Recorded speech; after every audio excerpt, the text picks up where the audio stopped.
नमस्कार, रोखठोकवर आपलं स्वागत. पंतप्रधानपदाचे मीडिया सल्लागार संजय बारू आणि माजी कोळसा सचिव पीसी परख यांनी ऐन निवडणुकीच्या तोंडावर बुक बॉम्ब फोडलेत. बारू आणि परख यांच्या वादग्रस्त पुस्तकामुळे पंतप्रधान डॉक्टर मनमोहन सिंग यांच्यासोबत काँग्रेस नेतृत्व गोत्यात आले. मनमोहन सिंग पंतप्रधान झाले असले तरी राजकीय निर्णय घेण्याचे अधिकार त्यांना कमी होते.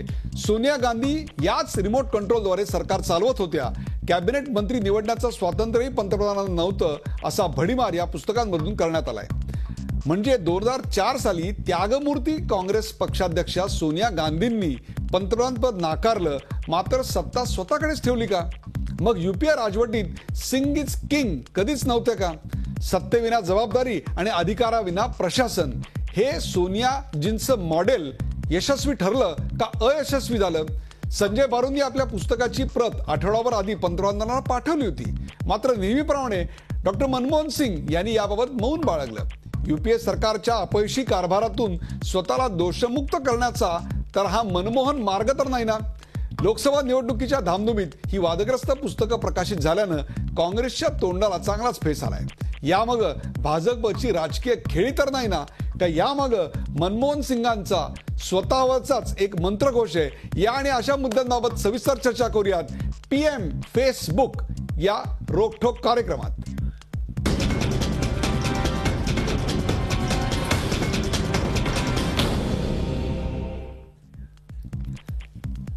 PM फेसबुक या कार्यक्रमात सुरुवातीला पाहूया या विषयावरचा एक खास रिपोर्ट.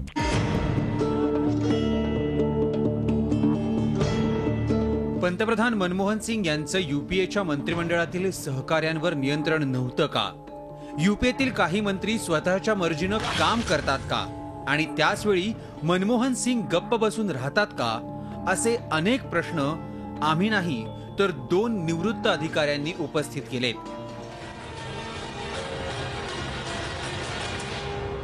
पंतप्रधान मनमोहन सिंग यांचे निकटवर्तीय म्हणून काम केलेले पंतप्रधानांचे माजी मीडिया सल्लागार संजय बारू आणि माजी कोळसा सचिव पीसी पारख यांनी लिहिलेल्या पुस्तकातून अनेक गंभीर प्रश्न उपस्थित झालेत. संजय बारू यांच्या ॲक्सिडेंटल प्राईम मिनिस्टर या पुस्तकात मनमोहन सिंग हे रबर स्टॅम्प झाल्याचं म्हटलं होतं. आता पारख यांच्या कॉन्स्पिरेटर और क्रुसेडर या पुस्तकात मनमोहन सिंग यांच्या कार्यकाळातल्या कोळसा विभागातील अनेक गूढ उकलले आहेत. कॉन्स्पिरेटर और क्रुसेडर या पुस्तकात पारख म्हणतात, पंतप्रधान अशा सरकारचे प्रमुख होते ज्याच्यावर त्यांचं काहीच नियंत्रण नव्हतं. पंतप्रधान यांना कोळसा ब्लॉकचं ओपन बिडिंग पाहिजे होतं, मात्र कोळसा खाण व्यापाऱ्यांना ते नको होतं, त्यामुळे ओपन बिडिंग होऊ शकलं नाही. मनमोहन सिंग प्रामाणिकपणे काम करत होते, मात्र सरकार आणि पक्षातील काही स्वार्थी लोकांना ते विरोध करू शकत नव्हते.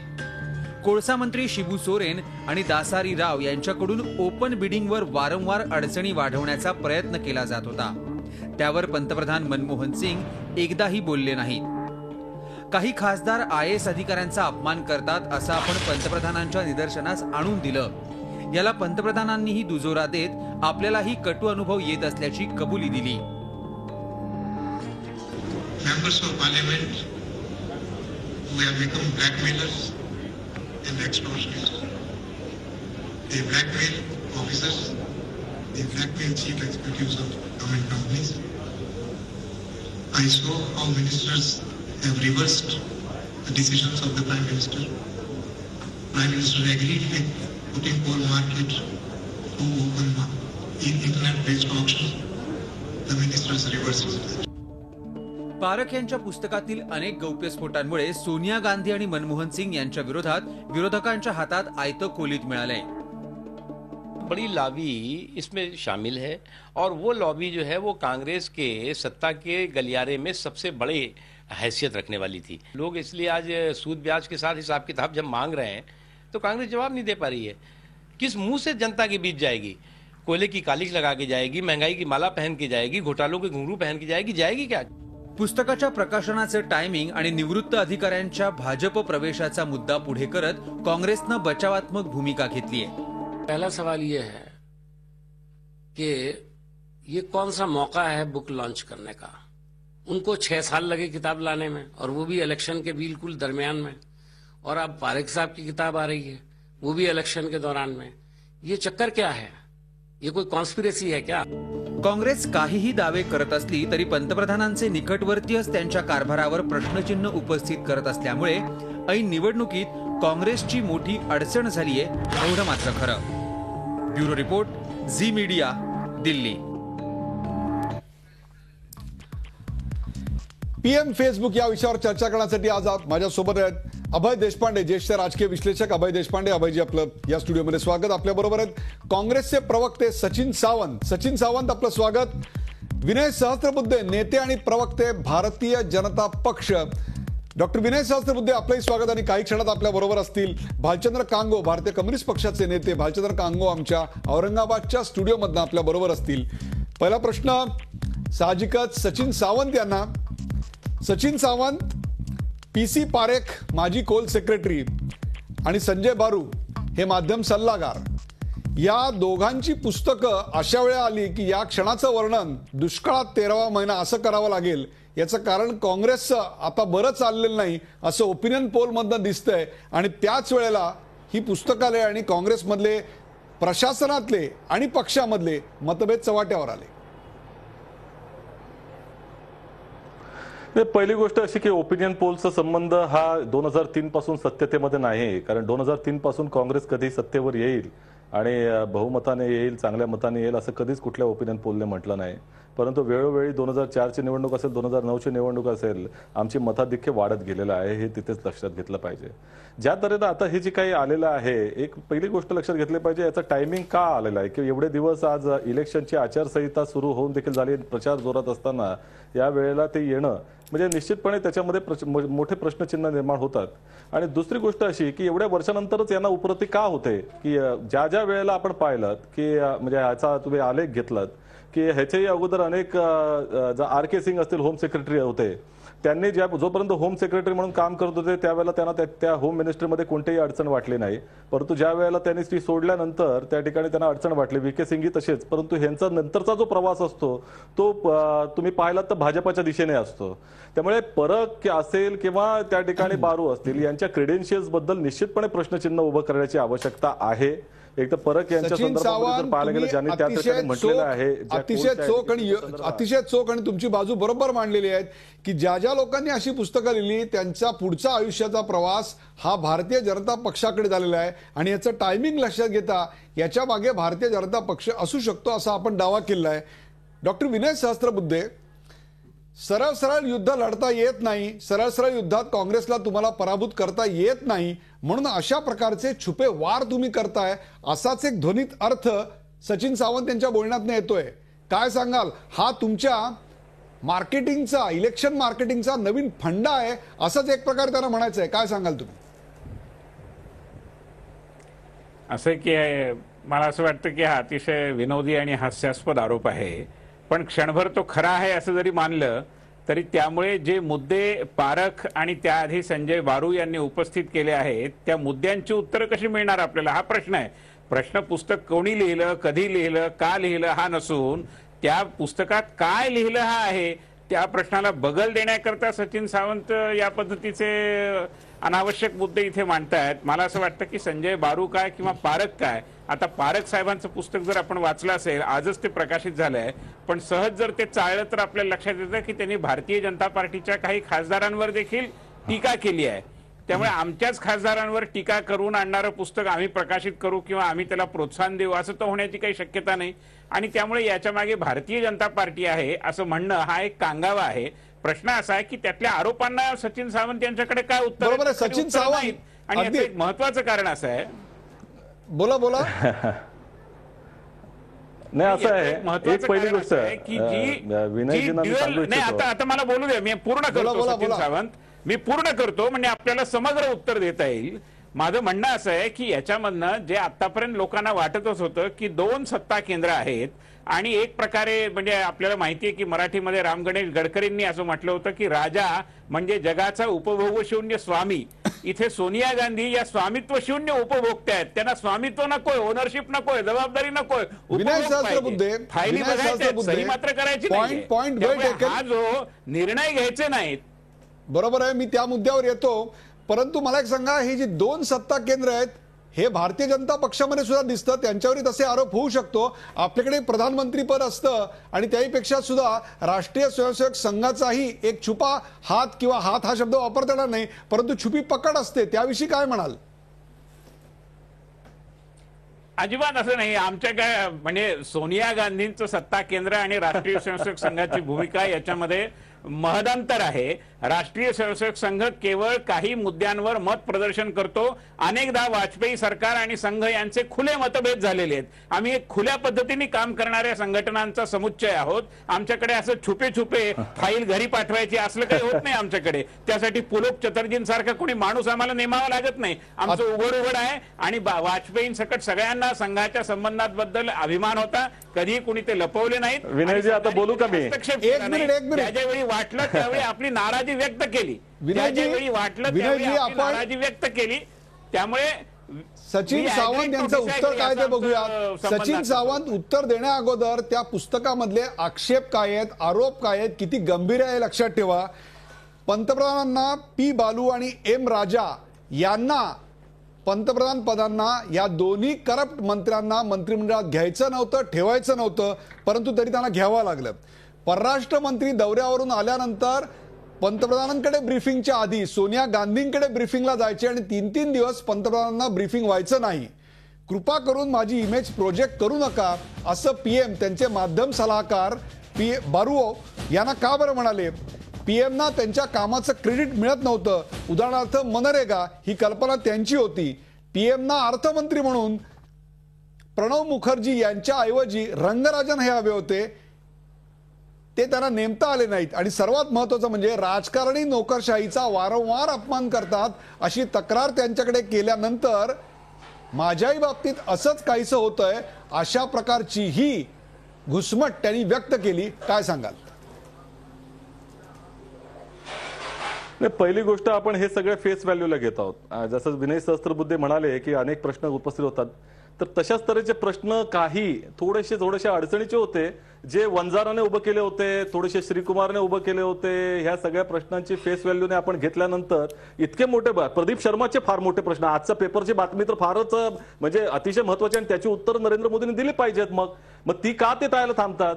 आणि संघाच्या बाबतीमध्ये तुमच्या पक्षावर या पुस्तकात केलेल्या गोष्टींविषयी बोला. संघ आणि भारतीय जनता पक्ष यांच्यावरचा प्रश्न मी त्यांना विचारलेला आहे, त्याचं उत्तर त्यांनी दिलेलं आहे. सवाल असा आहे की या दोन पुस्तकात काही गंभीर मुद्दे आले, त्याची उत्तरं द्या. पहिली गोष्ट तुम्हाला जे सांगतोय की मी मगाशी सुरुवातीला सुरुवात केलं की तुम्ही हे फेस व्हॅल्यूला घेताय की त्यांनी म्हटलं ते योग्य झालं आणि प्रधानमंत्र्यांनी ज्या वेळेला सांगितलं की हे अत्यंत चुकीचं आहे, निष्काळच खोटं आहे, त्यावेळेला त्याची व्हॅल्यू तुम्ही घेत नाही. परंतु ज्या तऱ्हेनं तुम्ही त्यांनी जे आरोप केलेले आहेत परकच्या संदर्भामध्ये बघा, त्यांनी सांगितलं की त्या संदर्भामध्ये ऑप्शन पाहिजे होतं किंवा या संदर्भामध्ये पंतप्रधानांनी आपली भूमिका 2004 साली सांगितली होती की त्याच्यामध्ये ऑप्शन असलं पाहिजे.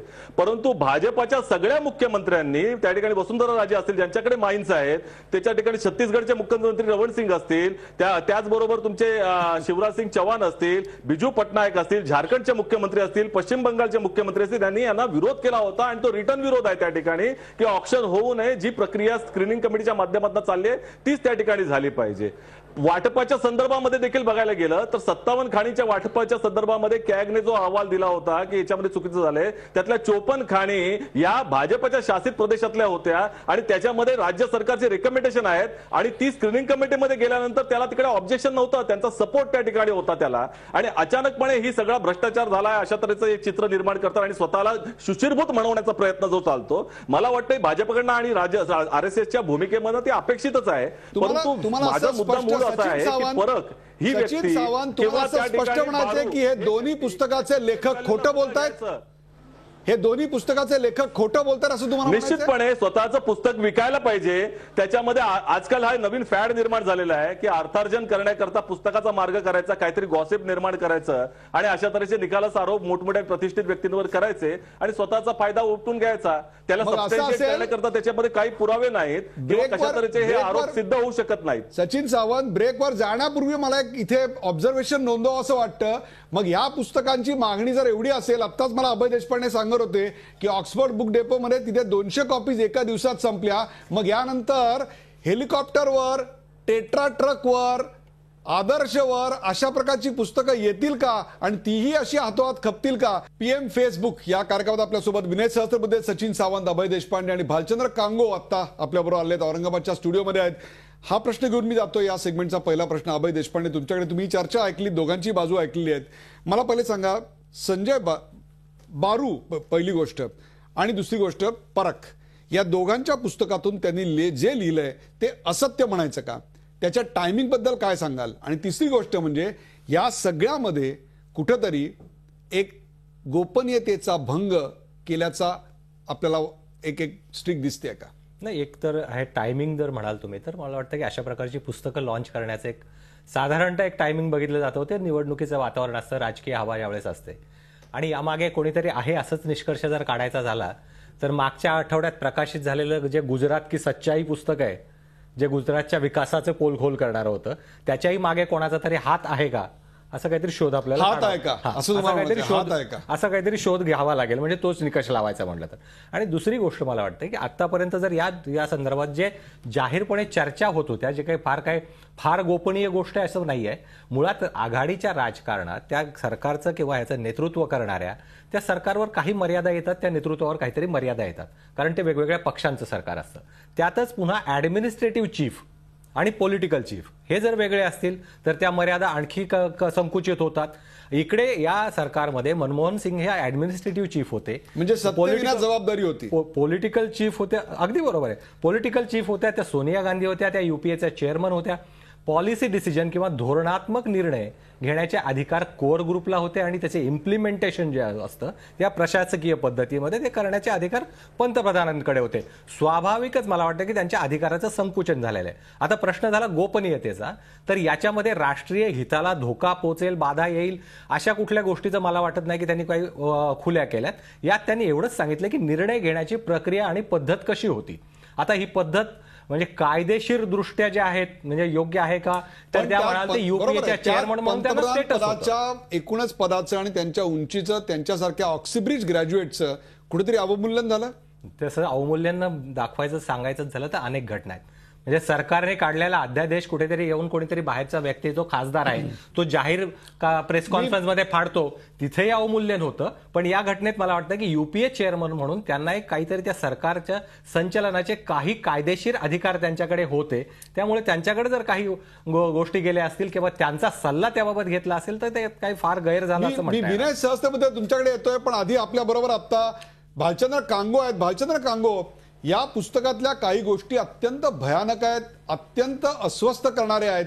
पंतप्रधान पदासारख्या व्यक्तीला कुठेतरी त्याची प्रतिमा किंवा त्यांची कार्यपद्धती या सगळ्यापेक्षा सुद्धा त्यांच्यावर असणारा दबाव याच्यावर या पुस्तकात चर्चा आहे. आणि ती चर्चा 2 सत्ता केंद्रांविषयी आहे. एक प्रकारे वीक प्राईम मिनिस्टर असा जो दावा केला जात होता, त्या वीक प्राईम मिनिस्टरच्या मागचं खरं कारण उलगडणारं असं हे पुस्तक वाटावं अशी परिस्थिती आहे. मला तुम्ही सांगा, एक प्रकारे ह्या पुस्तकामुळं कोणाची जास्त हानी झाली आहे? काँग्रेसची, पंतप्रधानांची, भाजपची का आणखीन कोणाची? काय वाटतं आपल्याला? नाही, निवडणुकीचं वातावरण असल्यामुळे पंतप्रधान आणि सोनिया गांधी यांच्यावर टीका झाल्यानंतर विरोधी पक्षाला त्याचा फायदा होणारे अपरिहार्य आहे. ओके, तुम्ही जर टायमिंगचं म्हणाल तर मी पुस्तक विक्रेता असेन तर माझं पुस्तक जास्तीत जास्त केव्हा खपलं जाईल याचं भान ठेवूनच मी ते पुस्तक प्रकाशित करणार. तेव्हा ते प्रकाशकांनी आणि पब्लिशरनी केलं तर त्यात काही गैर मानू नये. पण मुख्य मुद्दा मला वाटतं आपण सगळेच मिस करतो आहोत, त्याच्याकडे मी आपलं लक्ष वेधू इच्छितो की 2005 ते 2009 या काळात मनमोहन सिंग आणि सोनिया गांधी या टीमवर आरोप झाले नाहीत. उलट त्या काळामध्ये अत्यंत कणखर प्राईम मिनिस्टर म्हणून 2009च्या निवडणुकीमध्ये इंडो अमेरिकन करार झाल्यानंतर आपली सत्ता डावाला लावणारा असा कणखर प्राईम मिनिस्टर म्हणून मनमोहन सिंगांची इमेज होती. आणि नेमकी त्याच काळात हे संजय बारू हे त्यांच्याकडे काम करत होते. 2009 मध्ये ते सिंगापूरला सुट्टी घेऊन गेले होते आणि परत आल्यानंतर त्यांनी पंतप्रधानांना पत्र दिलं होतं की मला परत घ्या, आणि त्यावेळेस पंतप्रधानांनी त्यांना घेतलं नाही. तेव्हा लक्षात घेतलं पाहिजे की बरूंचा जो काळ होता त्या काळात सोनिया गांधी आणि मनमोहन सिंग ही टीम परफेक्टली वर्क करत होती आणि Manmohan Singh emerged as a very powerful economic and political leader. त्यामुळे संजय बारूंच्या पुस्तकामध्ये पर्सनल ग्रीव्हन्सेस जास्त असावेत असा माझा समज आहे. पण मुद्दा असा येतो मग 2009 मग का बदलली? तर मला वाटतं ह्याचे कारण हे सोनिया गांधी किंवा मनमोहन गांधी अशा पर्सनॅलिटी मध्ये न शोधता आर्थिक विकासाचं जे मॉडेल आहे त्या मॉडेलमधनं जे प्रश्न निर्माण झालेले आहेत त्याच्याकडे बघण्याचा पक्षाचा दृष्टिकोन आणि एक्झिक्युटिव्ह आणि इकॉनॉमिस्ट असलेल्या मनमोहन सिंगांचा दृष्टिकोन याच्यामध्ये मूलभूत फरक सातत्याने जाणवत आलेला आहे. आपण लक्षात घेतलं पाहिजे. बरोबर लक्षात आहे. घ्या की काँग्रेसचे पहिल्या ठिकाणी काळामध्ये अनेक हे मुद्दे महत्वाचे आहेत. बरोबर आहे. म्हणून तुमच्या लक्षात आलं पाहिजे की मुखर्जी किंवा सोनिया गांधी आणि त्यांचं नॅशनल ऍडवायझरी कमिशन यांचे जे मुद्दे होते, अन्न सुरक्षेसारखे मुद्दे होते, ते जवळजवळ 4 वर्ष येऊ शकले नाहीत. निवडणुकीच्या अपरिहार्यतेमुळे आले आणि मनमोहन सिंगांना हे पब्लिक डिस्ट्रीब्युशन, पब्लिक सेक्टरचं प्रोटेक्शन करणारं मॉडेल, अहलुवालिया, चिदंबरम, मनमोहन सिंग ही जी नवीन टीम आहे काँग्रेसमधली राईटिस्ट टीम, त्याला ते मान्य नव्हतं. म्हणून हा ट्रेडिशनल संघर्ष आहे राईट आणि लेफ्ट मधला, तो काँग्रेस अंतर्गत दिसला. आणि म्हणून मग नरेंद्र मोदी या पूर्ण राईटिस्ट माणसाला आणि बीजेपीला घेऊन मीडियानी केलेला हा हल्ला आहे. चक्क Manmohan Singh is weak because he is not passing our agenda, he is not weak because he is not listening to Sonia Gandhi. Sonia गांधीचं ऐकताच कामा नये कारण का she is not forwarding our agenda. अशा प्रकारची व्यूहरचना आहे, आपण लक्षात घेतलं पाहिजे. आणि म्हणून 2014ची निवडणूक ही एकीकडे ह्या प्रोपोगंडा विरुद्ध जनता अशी ती निवडणूक आहे आणि काँग्रेस पक्ष त्याच्यामध्ये गलित गात्र झालेला आहे. हे ह्या पुस्तकाचं अनालिसिस आहे असं मला वाटतं. मी डॉक्टर विनय सहस्त्रबुद्धे यांच्याकडे जाण्यापूर्वी त्यांना एक छोटीशी विनंती करणार आहे की काही दिवसापूर्वी एका प्रसिद्ध साप्ताहिकामध्ये अमर्त्य सेन यांची मुलाखत आली होती आणि त्या अमर्त्य सेन यांच्या मुलाखतीत त्यांनी मनमोहन सिंगांबद्दल काय उद्गार काढले होते ते पहा.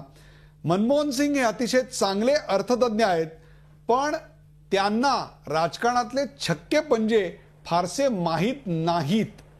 किमान या आर्थिक UPA 2च्या या आर्थिक घोटाळ्यांबाबत किंवा आर्थिक धोरणांबाबत तुमच्या आणि डाव्यांमध्ये एकमत होऊ शकेल, परंतु त्यांचा जो दुसरा मुद्दा होता तो म्हणजे काँग्रेसमधल्या रायटिस्टचा. आपल्यावर डॉक्टर विनय सहस्त्रबुद्धे आहेत. विनय सहस्त्रबुद्धे, आत्ता भाजपनं कांगो यांनी जी एक थिअरी मांडली त्याचा प्रतिवाद आपण कसा करणार आहात? त्यांच्या प्रतिवादापेक्षा मी एकूण मघा जी चर्चा झाली आणि आपणही म्हणालात की राजकीय दृष्ट्या याचं जे टायमिंग आहे ते महत्वाचं आहे, तर मी निश्चितपणे असं म्हणेन की याचं टायमिंग नक्कीच महत्वाचं आहे. याचं कारण मला तर अशी शक्यता वाटते, ज्यांनी ज्यांनी पुस्तक वाचलं असेल, मी काही प्रमाणामध्ये ते वाचलं, अर्थात ही गोष्ट खरी की ते उपलब्ध नाहीये, ते डाउनलोड करून घ्यावं लागतं. पण त्या पुस्तक वाचल्यानंतर, त्या पुस्तकाचं वाचन केल्यानंतर मनमोहन सिंग यांच्याविषयी सहानुभूती निर्माण होते आणि सोनिया गांधी यांच्याविषयी संताप येतो.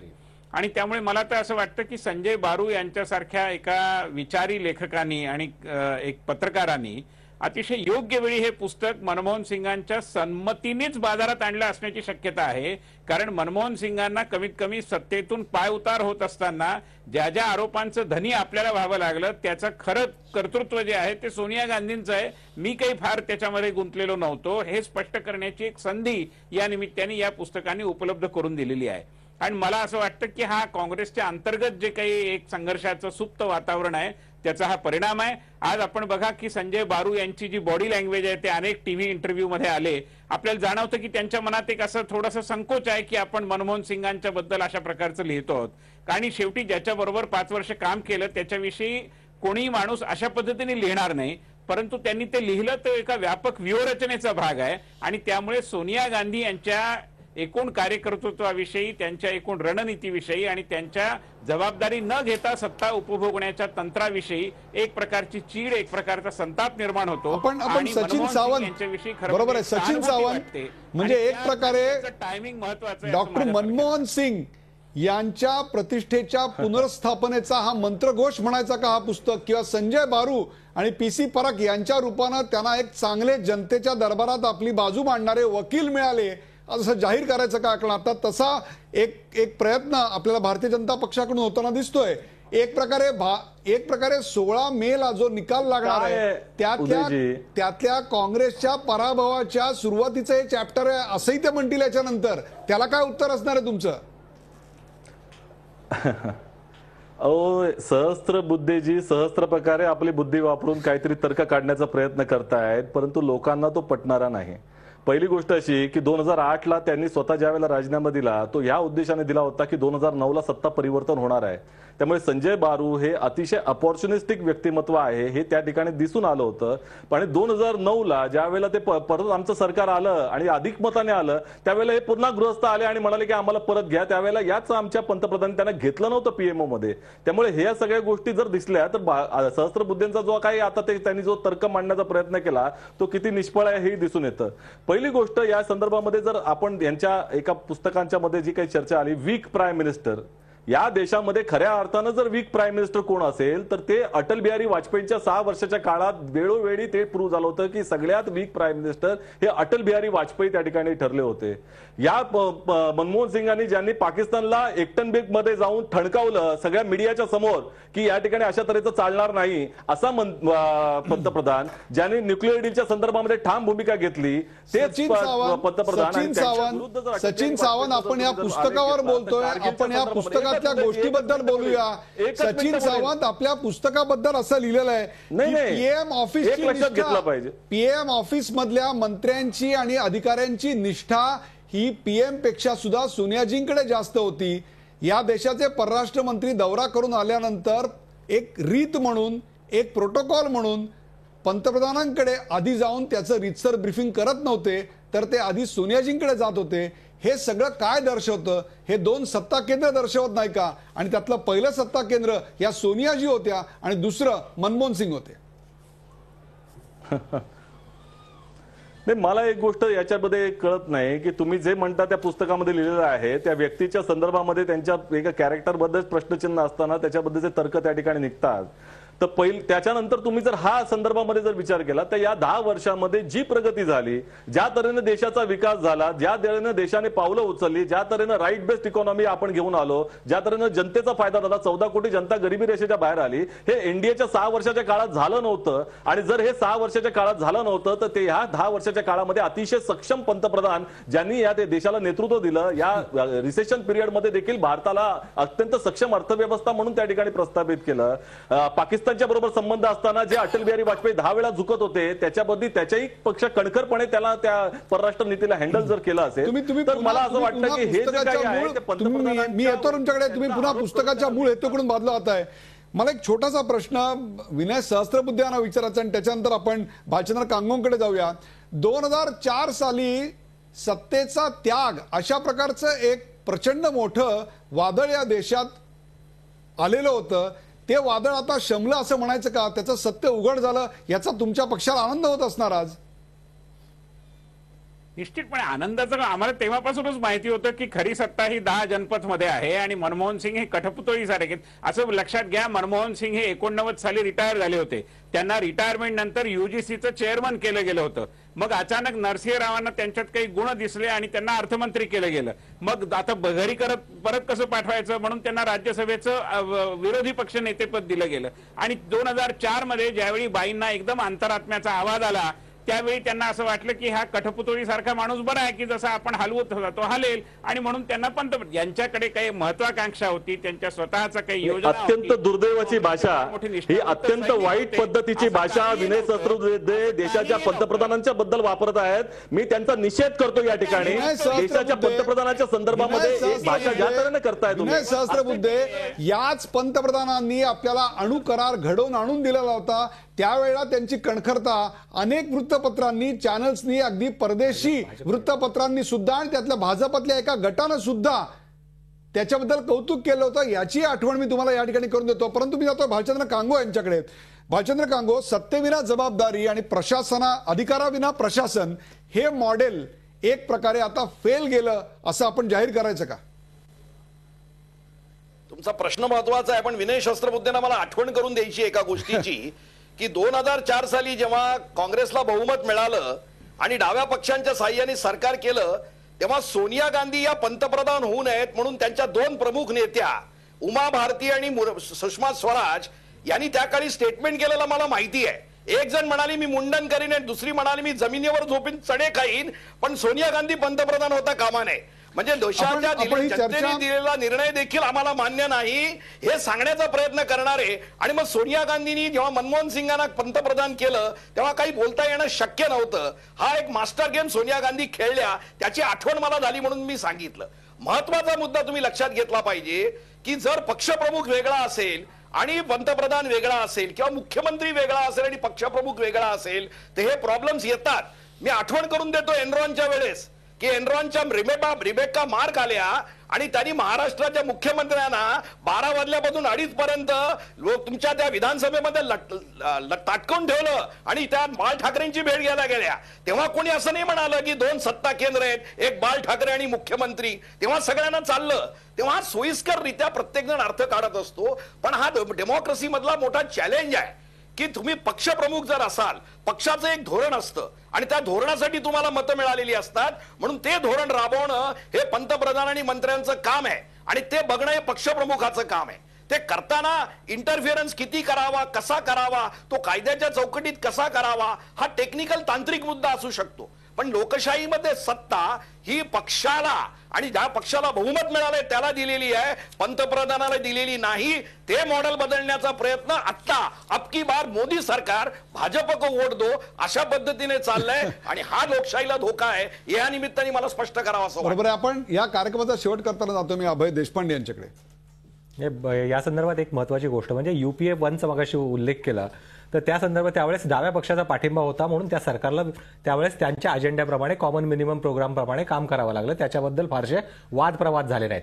प्रश्न निर्माण झाले ते 2009च्या नंतरच्या काळातले आणि स्वाभाविकच आघाडीच्या राजकारणातला मगाशी आपण उल्लेख केला त्यात काही मर्यादा येतात, अधिकारांचं संकुचन होतं आणि मंत्री असतील किंवा अधिकारी असतील शेवटी त्यांची अपॉइंटिंग अथॉरिटी कोण आहे त्यांच्याकडे त्यांना लॉयल असतात, त्यांच्या निष्ठा त्यांच्या प्रती असतात. या सरकारमध्ये किंवा कुठल्याही सरकारमध्ये जर अपॉइंटिंग ऑथॉरिटी जर पक्षाचा प्रमुख किंवा UPAचे चेअरमन असतील तर स्वाभाविकच त्यांच्या लॉयल्टीज तिकडे असणार आणि मला वाटतं की या पुस्तकाचा स्वर सुद्धा एकूण सूर सुद्धा पंतप्रधानांच्या विरोधी नाहीच आहे. तर तो पंतप्रधान किती हंबल आहेत अर्थ दिलेला आहे त्याचा.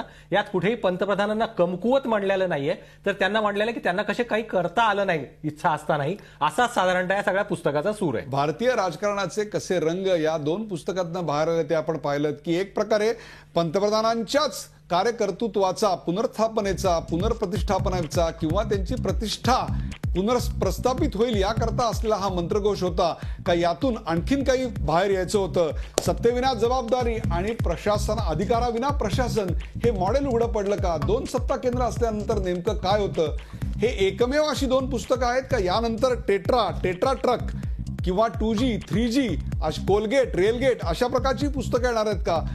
निवडणुकीच्या तोंडावर बऱ्याच गोष्टी घडत असतात.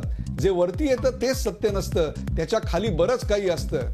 जाता शेवटी सगळ्यांचे आभार मानताना मुझफ्फर राझमी यांच्या 2 ओळी आठवत आहेत. त्या ओळी अशा आहेत, एक जब्र देखा है तारीख की नजरों ने, एक जब्र देखा है तारीख की नजरों ने, लम्हों ने खता की थी सदियों ने सजा पाई है. या चर्चेत सहभागी झाल्याबद्दल 4 मान्यवरांचे आभार. 10च्या बातम्यांसाठी काही क्षणात एका ब्रेक नंतर कुठे जाऊ नका, पाहत राहा झी24 तास. रहा एक पाऊल पुढे.